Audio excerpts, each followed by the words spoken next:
İmam Hüseyin əleyhissalam ümumbəşəri dəyərlər uğrunda fəda oldu.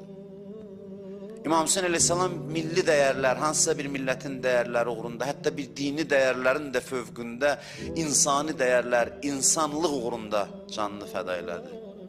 Və bunların heç biri şuar deyil, heç biri sadəcə oxumaq lazımdır.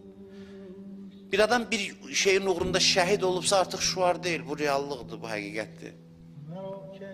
Hüseyin bütün varlığını dəyər uğrunda əritdi. Hüseyin dəyərlərə bağlılığını əməldə döyüş meydanında sübut elədi.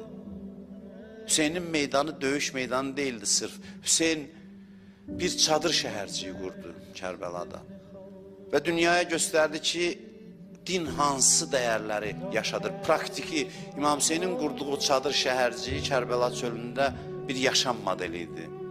Eşqə əsaslanan, eşqə söykənən bir model idi. Sevgi mərkəzli bir model idi. Kiçik bir dəstə